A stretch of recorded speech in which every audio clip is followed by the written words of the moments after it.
안녕하세요. 낭만보수 영우 본색입니다.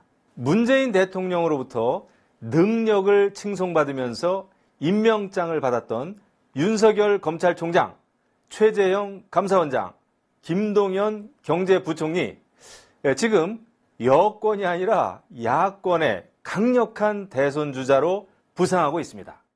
이만하면 문재인 대통령은 야권의 대통령 후보 제족이라고 해도 틀린 말이 아닐 듯합니다. 그리고요, 윤석열, 최재형, 김동연, 이 문정부 공직자 출신 3인방, 이들이 대선에 나선다면 제3지대로 나서야 한다는 주장들도 제기가 되고 있어요. 그런데요, 여러분, 과연 이들이 제3지대를 선택할 수 있을까요? 만약 제3지대를 선택한다면 성공할 수 있을까요? 영우 본색에서 생각해 봅니다. 문재인 대통령은 지난 1월 18일 신년 기자회견에서 윤석열 검찰총장은 문재인 정부의 사람이라는 것을 강조했습니다. 그냥 문재인 정부의 검찰총장이다. 윤 총장이 야권의 대선 후보가 되는 것을 미리부터 차단하기 위한 아주 기획된 발언이었을 겁니다. 그런데 대통령의 이런 발언이 있은 지 2달도 되기 전에 윤 총장은 스스로 검찰총장직에서 물러났습니다. 그것도요, 물러나면서 문정부를 향해서 아주 직격탄을 날렸죠. 이 나라를 지탱해온 헌법 정신과 법치 시스템이 지금 파괴되고 있습니다. 그 피해는 오로지 국민에게 돌아갈 것입니다. 다들 기억하시죠? 그래서 국민의힘에서는 윤 전 총장을 야권의 유력한 대권 후보로 여기고 있고 국민의힘에 빨리 합류해 주기를 기대하고 있습니다. 또 문재인 정부의 월성 1호기 폐기 과정의 그 불법성을 철저히 감찰하고 검찰에 수사 의뢰한 최재형 감사원장도요, 아주 뚝심과 실력, 인품을 갖춘 강력한 야권의 대선 후보로 점쳐지고 있습니다. 물론 그의 정치적 선택은 아직 미지수입니다. 그런데 이게 끝이 아니에요.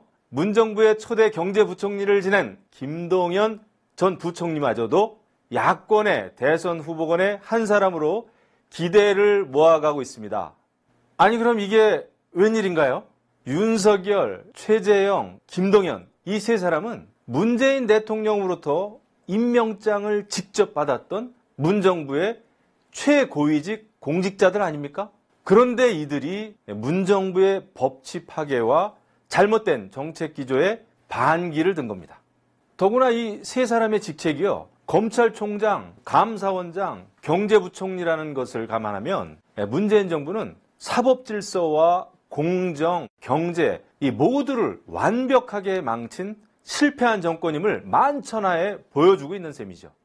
결국 내년 대통령 선거에서는 문재인 정권 심판론이 아주 쓰나미처럼 강력하게 밀어 닥칠 겁니다. 자, 그런데요, 아직도 윤석열, 최재형, 김동연 이 세 사람이 대선에 나선다면 제1야당인 국민의힘이 아닌 제3지대 또는 제3의 정당 후보로 나와도 성공할 수 있다고 속삭이는 분들도 주변에 있습니다. 그리고 그런 주장의 근거는요, 어차피 집권 여당은 국민들의 신뢰를 잃었고 제1야당인 국민의힘은 수권 정당이 될 만큼 희망적이지 않기 때문에 제3지대로도 성공 가능성이 있다는 거예요. 정말 그럴까요?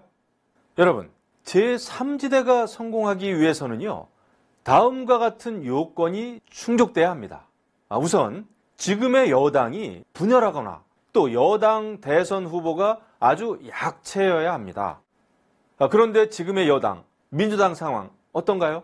민주당은 지난 4.7 재보궐선거 참패를 전후해서 그리고 지금까지 지지율이 다소 떨어진 것은 사실입니다. 민주당은 29.7, 국민의힘은 35.9%로 민주당이 국민의힘에 밀리고 있습니다. 하지만 민주당은 여전히 국민의힘과 지지율 면에서는요, 계속 자웅을 겨루는 강력한 집권 여당입니다. 그리고 이재명 경기지사는요, 윤석열 전 총장과 대선 후보 적합도 조사에서 1위와 2위를 번갈아 가면서 차지할 정도로 강력한 대선 후보죠. 민주당 내에서는 압도적인 1위를 달리고 있고요. 최근 리얼미터 여론조사에서는 선호도 30%로 나타났습니다. 이낙연 12, 정세균 3.1%로 이 지사와는 격차가 매우 큽니다. 또 이광재, 추미애 등이 대선 주자로 몸을 풀고 있지만 그 어느 누구도 당을 박차고 나가서 따로 출마할 가능성은 없습니다. 게다가 이미 민주당의 상황격인 이해찬 전 대표와 대목격인 한명숙 전 총리를 비롯한 아주 많은 유력한 인사들이 이재명 지사를 적극적으로 응원하고 나섰습니다.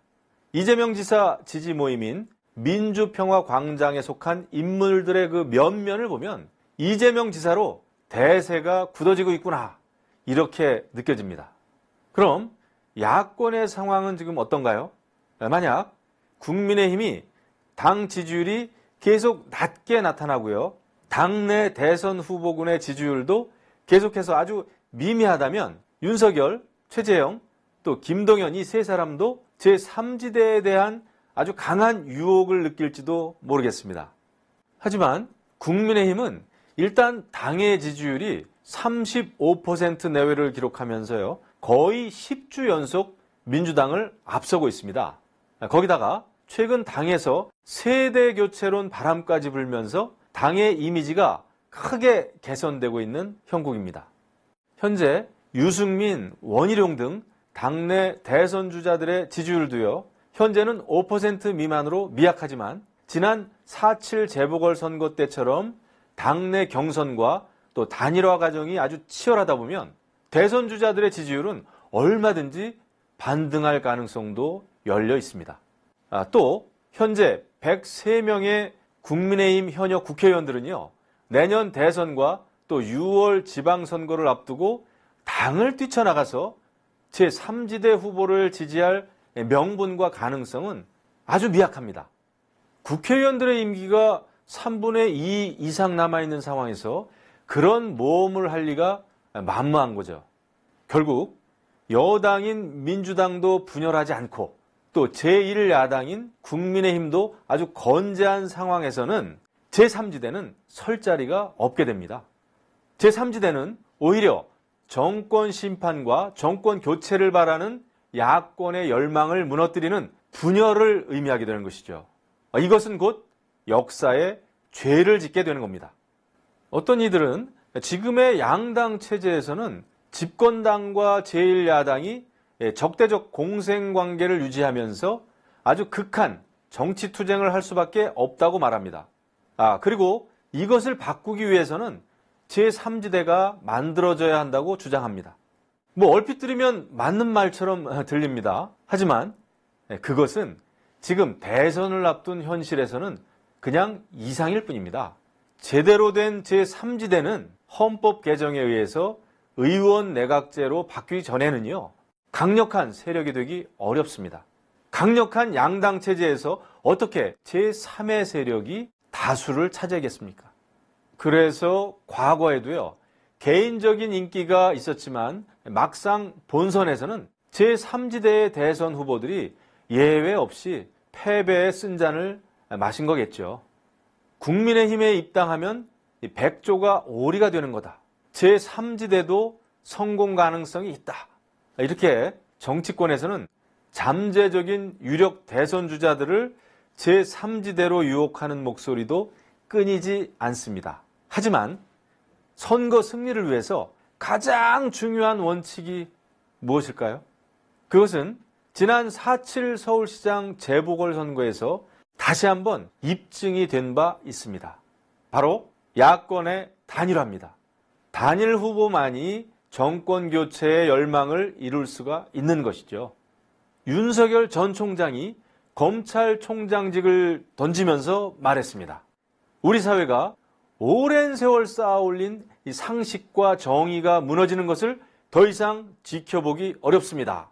맞습니다.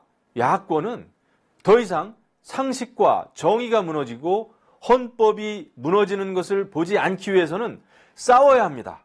그것도 힘을 합쳐서 싸워야 합니다. 그래야 승리의 가능성이 더욱 커집니다. 낭만보수 영우본색이었습니다.